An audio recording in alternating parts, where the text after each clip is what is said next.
Hello my dear friends and students. আজি মই এই ভিডিওটোত ক্লাস 10 ম্যাথছৰ চ্যাপ্টাৰ 7ৰ এক্সাৰসাইজ 7.3 কুৱেশ্যন নম্বৰ 5 টো কৰাম আৰু এই কুৱেশ্যনটো হৈছে এই এক্সাৰসাইজৰ লাষ্ট কুৱেশ্যন। এতিয়া হা কুৱেশ্যনটো চাও। কুৱেশ্যনে কি কৈছে, তোমালোকে নৱম শ্ৰেণীত পঢ়ি আহিছা যে ত্ৰিভুজৰ মধ্যমা এডালে ত্ৰিভুজটোক দুটা ত্ৰিভুজত ভাগ কৰে যাৰ কালি সমান। ট্ৰায়াঙ্গেল ABCৰ ক্ষেত্ৰতে ইয়াৰ সত্যাপনা কৰা যদি ইয়াৰ শীৰ্ষবিন্দুবিলাক A 4,-6, B 3,-2 আৰু C 5,2। এতিয়া সো কোৱেশ্যনে ইয়াতে কি কৈছে মই ভালদৰে বুজাই আছো। সো কোৱেশ্যনে কৈছে যে আমি নৱম শ্ৰেণীত পঢ়ি আহিছিলো যে ত্ৰিভুজৰ মধ্যমাবিলাকে ত্ৰিভুজক দুটা ভাগত ভাগ কৰে যাৰ কালি সমান থাকে। মানে এটা মধ্যমায় এটা ত্ৰিভুজক দুটা সমান ভাগত ভাগ কৰে আৰু দুইটাৰ কালি দুই ভাগৰ কালি সমান থাকে। এটো নৱম শ্ৰেণীত পঢ়ি আহিছো। এতিয়া আমি সত্যাপনা কৰিব লাগে যে এই ABC যেটো ট্ৰায়াঙ্গেল দিয়া আছে ইয়াৰ মধ্যমায় এই ABC ত্ৰিভুজক সমান দুভাগত ভাগ কৰিছে আৰু কালিও সমান। এটো আমি পৰীক্ষা কৰিব লাগে আৰু ABC ত্ৰিভুজটোৰ শীৰ্ষবিন্দু কেইটা দিয়া আছে। তেনেহলে মই ইয়াতে শীৰ্ষবিন্দু কেইটা বহুৱাই দিও। সো শীৰ্ষত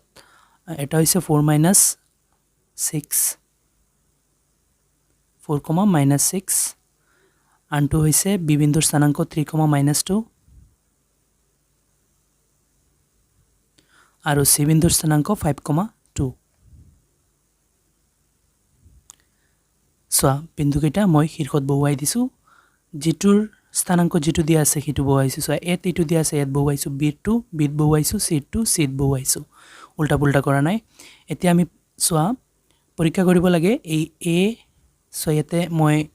ইটো বিন্দুৰ স্থানাংক কিবা এটা নাম দি দিও, এটুক মই দি দিও। সো এতিয়া আমি পৰীক্ষা কৰিব লাগে যে ADC ৰ কালি যিমান আৰু ADB ৰ কালিও সিমান। এটো আমি দেখুৱাব লাগে।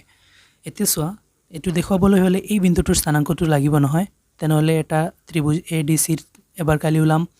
আৰু এবাৰ ADB ৰ কালি উলাম, তাৰ পিছত দেখিম দুইটাৰ কালি সঁচাকে সমান হৈছে নে নাই। তেনেহলে D বিন্দুটোৰ স্থানাংক প্ৰথমতে উলাম BC ৰ মধ্যবিন্দুৰ সূত্ৰ এপ্লাই কৰি পেলাই। সো মধ্যমায় এই ৰেখাটোক সমান দুভাগত ভাগ কৰিছে, মানে এই বাহু আৰু মানে এই পাৰ্ট আৰু এই পাৰ্ট সমান। তেনেহলে দুই সাইড সমান হলে এটো মধ্যবিন্দু হল নহয়, মিডিলত আছে এই বিন্দুটো। তেনেহলে BC ৰ মধ্যবিন্দুৰ সূত্ৰ ব্যৱহাৰ কৰি পেলাই D বিন্দুটোৰ স্থানাংক উলাব পাৰিম। সো প্ৰথমতে মই D বিন্দুটোৰ স্থানাংক উলাও। ইয়াতে মই লিখো BC ৰ মধ্যবিন্দুৰ স্থানাংক।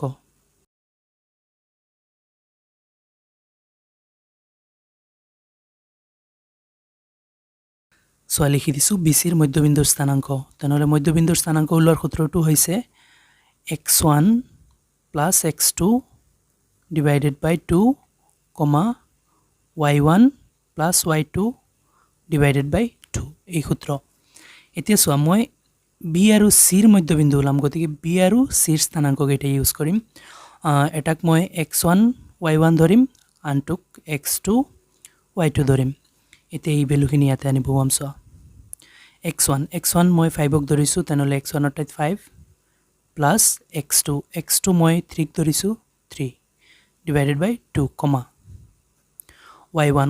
মই 2 ধৰিছো প্লাস y2 -2 কি কাৰণে মই ব্ৰেকেটত ৰাখিছো, তলত 2 আছে 2। এতিয়া ক্যালকুলেট কৰো। সোয়া 5 and 3 প্লাস কৰিলে 8 হ'ব আৰু তলত 2 আছে 2। ইয়াতে সোয়া 2 প্লাসে মাইনাসে -2 divided by 2। এতিয়া সোয়া 2 8ত গৈছে 4 বাৰ, আনসাৰ ওলাইছে 4 ইয়াতে ইয়াতে 2 ৰ পৰা 2 গলে 0 থাকিব, তলত 2। এতিয়া সোয়া 4, 0 ৰ লগত 2 দি হৰণ কৰিলে 0ই হ'ব আনসাৰ। এতিয়া সোয়া এই বিন্দুটোৰ স্থানাংক মই পাইছো 4,0। এতিয়া আমি ADC ত্ৰিভুজৰ কালি এবাৰ উলাম আৰু ADB ত্ৰিভুজৰ কালি উলাম আৰু দেখিম যে দুইটাৰ কালি সঁচাকে সমান হৈছে নেকি। যেনেকৈ আমি 9ত পঢ়ি আহিছো যে মধ্যমায় সমান দুভাগত ভাগ কৰে, দুইটা ত্ৰিভুজৰ কালি সমান থাকে। তেনেহলে এতিয়া কালিটো সঁচাকে চেক কৰচোন সমান হয় নে নহয়। প্ৰথমতে ত্ৰিভুজ ADC ৰ কালি উলাও। ইয়াতে লিখি দিও ট্ৰায়াঙ্গেল ADC ৰ কালি।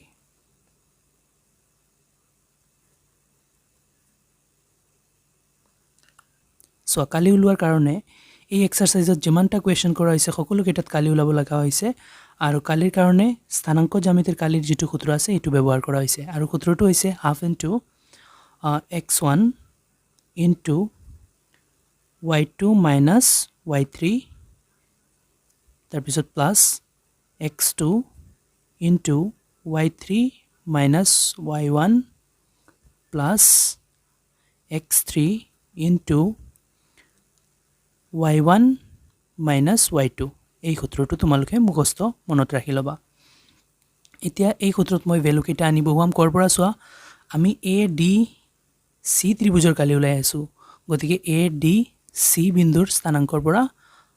এই সূত্ৰটো ফিল কৰিম তেনেহলে হাফৰ হাফটো লিখো এতিয়া চোৱা ইয়াতে মই a ৰ স্থানাংকক x1 y1 ধৰি লও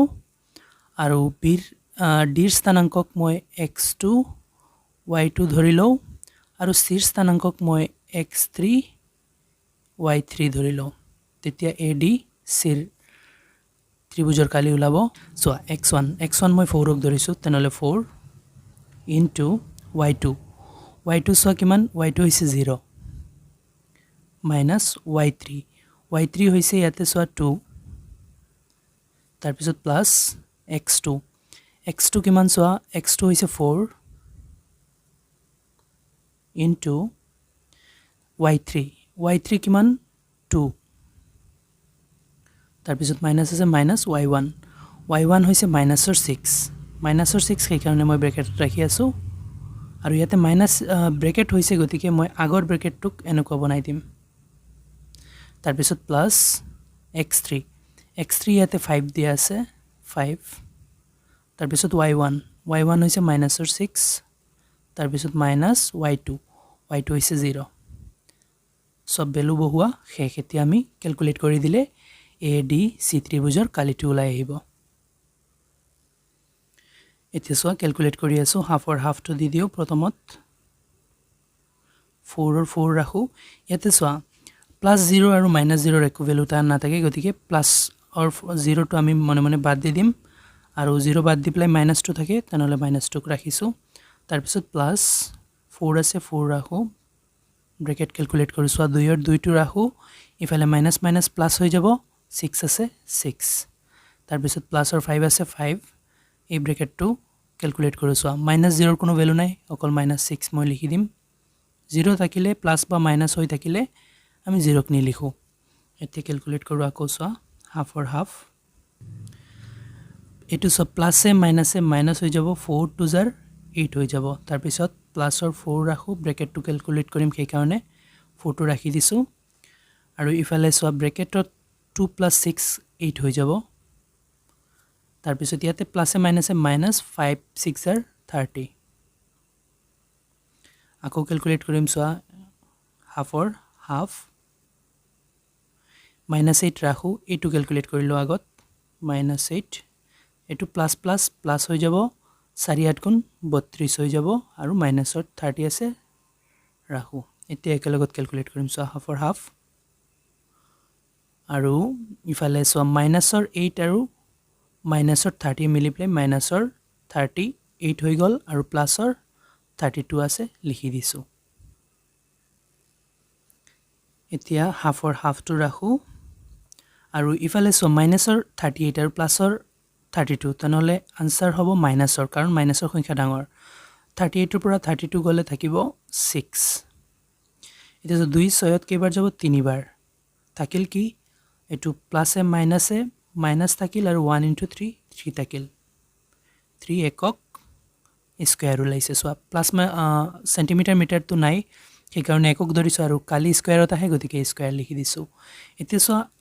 এটু -3 একক স্কয়ার কি ওলাইছে ইয়াতে সো ছাত্ৰ ছাত্ৰী সকল এই যে আমি তলত -3 একক স্কয়াৰ ওলাইছো এটু এই পোৰশনৰ কালি ওলাইছে তে কালি কেতিয়াও মাইনাসত নাহে এটু আমি জানো কাৰণ সো একো নাথাকিলে 0 ধৰিলো ইয়াতে কোনো কালি নাই এটু এটা ৰেখা ইয়াতে কোনো কালি নাই ধৰিলৈছো ইয়াতে তিনিটা বিন্দু একেল ৰেখাতে আছে কালি নাই গতিকে 0 0তকে তো সৰু কালি কেতিয়াও নহব নাথাকিলে তো নাই গতিকে আমাৰ -3 আনসাৰ ওলাইছে তেনল -3 কে -3 নধৰি +3 ধৰি লম ধৰিলো ইয়াতে 3 একক স্কয়ার জায়গা আছে তেনহলে আমি -3 তলতে আকৌ লিখি দিম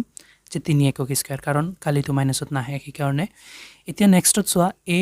d আৰু b এই ত্ৰিভুজটোৰ কালি উলাম সো ইয়াতে -3 কালি মাইনাসত নাহে গতিকে মই -3 ঠাইত +3 লিখি পেলাই আকৌ একক স্কয়ার লিখি দিছো আৰু একক স্কয়ার কিয় লিখিছো এটো তো আগতো বুজাই দি দিছো এতিয়া আমি কৈছো জেনেকুৱা ইয়াৰ পিছত মই অপোজিট সাইডত আৰু এটা আছে মানে দেখুৱাই লো আকৌ এতিয়া এই এ ডি বি ত্ৰিভুজৰ কালি উলাম কিয় উলাম সো আমাক কোৱেশ্চনে কৈছে ভেৰিফাই কৰিবৰ কাৰণে দুইটা পাৰ্টৰ কালি সমান নেকি এইটো পাৰ্টৰ কালি উলাই লিছো 3 একক স্কয়াৰ উলাইছে এতিয়া এইটো পাৰ্টৰ উলাম এ ডি বি তেনহলে সো ইয়াতে এবাৰ মই লিখি দিও ট্ৰায়াঙ্গেল এ ডি বিৰ কালি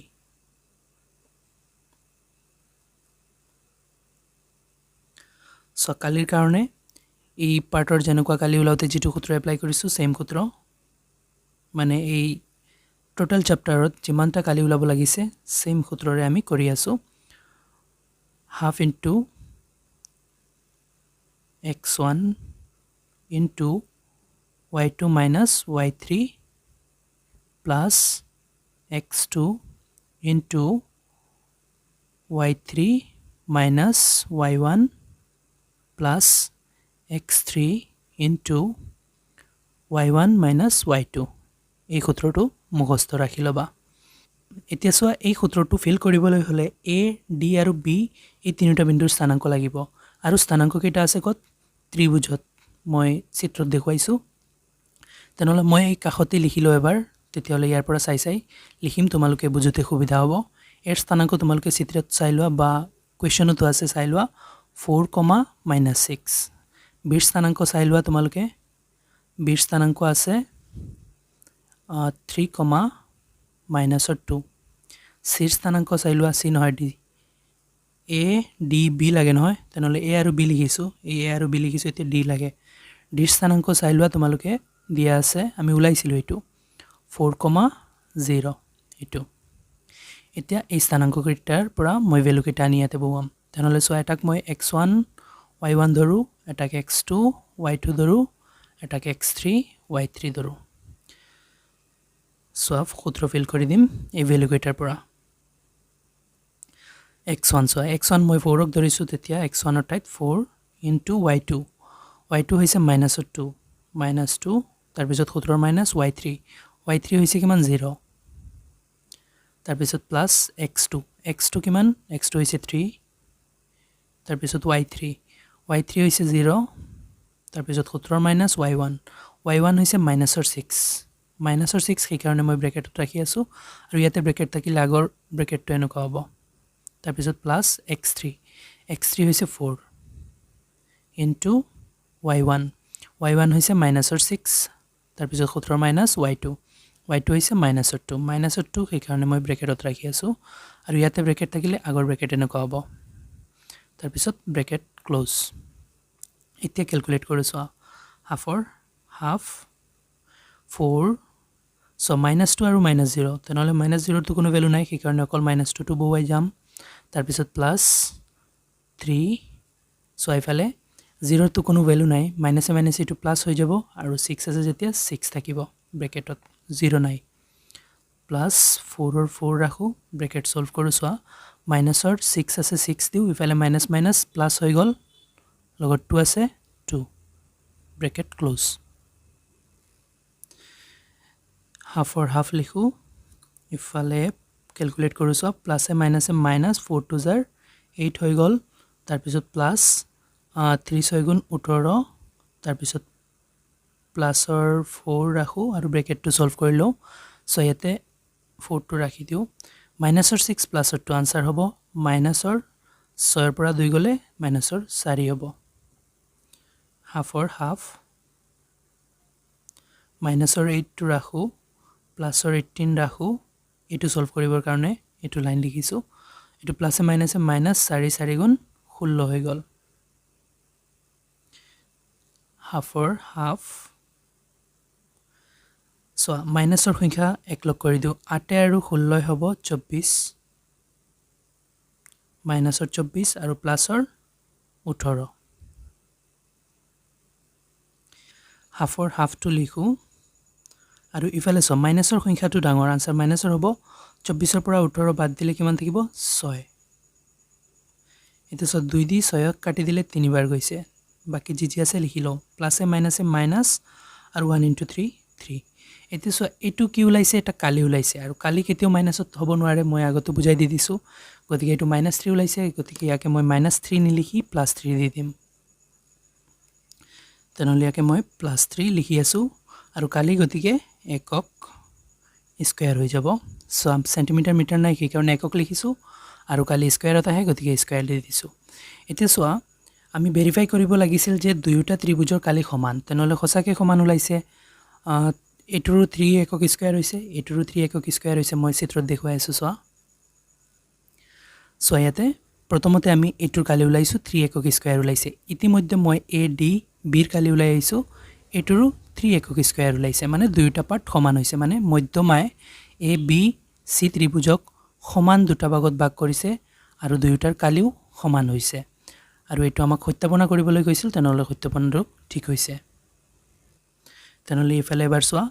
কোৱেশ্চনে আমাক কৈ দিছিল যে তোমালোকে নৱম শ্ৰেণীত পঢ়ি আহিছা যে ত্ৰিভুজৰ মধ্যমা এডালে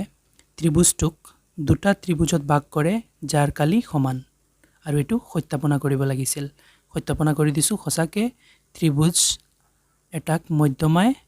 দুটা ত্ৰিভুজত ভাগ কৰিছে যাৰ কালি সমান হৈছে দুইটাৰ কালি 3 3 ওলাইছে এটো আমি তলত লিখি দিও এতিয়া চোৱা তলত লিখি দিয়া আছো কোৱেশ্চনৰ পৰা চাই লিখিম চোৱা ত্ৰিভুজৰ মধ্যমা এডালে ত্ৰিভুজক দুটা ত্ৰিভুজত ভাগ কৰে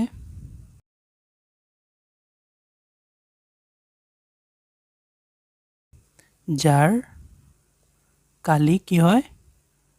সমান সো এটো আমাক কোৱেশ্চনে ভেৰিফাই কৰিবলৈ দিছিল আমি ভেৰিফাই কৰি দিছো কাৰণ দুইটা ত্ৰিভুজৰ দুয়ো ভাগৰ 3 একক ওলাইছে সেই কাৰণে আমি লিখি দিব পাৰিছো যে ত্ৰিভুজৰ মধ্যমা এডালে ত্ৰিভুজটোক দুটা ত্ৰিভুজত ভাগ কৰে যাৰ কালি সমান আৰু এটো কিয় হৈছে মই ইয়াতে এবাৰ লিখিলো কালি ট্ৰায়াঙ্গেল সোয়া ওপৰত এ ডি সিৰ যিমান ওলাইছে কালি ট্ৰায়াঙ্গেল এ ডি বিৰো সিমান ওলাইছে সেই কাৰণে আমি এই লাইনটো লিখিব পাৰিছো কাৰণ চোৱা টোটাল এটা এ বি সি ত্ৰিভুজ আছিল আৰু এটোৰ মধ্যমায়ে এই এ ডি সি আৰু এ ডি বি দুটা ভাগত ভাগ কৰিছে আৰু দুইটা ভাগ আমি সমান পাই লৈছো আৰু সমান পোৱাৰ কাৰণে কৈছো যে মধ্যমায়ে ত্ৰিভুজটোক দুটা ভাগত ভাগ কৰিছে যাৰ কালি সমান হৈছে এতিয়া সো ইয়াতে অংকটো সমাপ্ত হৈছে আশা কৰো তোমালোকে ভালদৰে বুজিব পাৰিছা আৰু বুজাত কোনো অসুবিধা হলে মোক কমেন্টত জনাবা ভিডিওটো ভাল লাগিলে লাইক এণ্ড শেয়াৰ কৰি লবা চেনেলটো সাবস্ক্ৰাইব কৰি দিবা থ্যাংক ইউ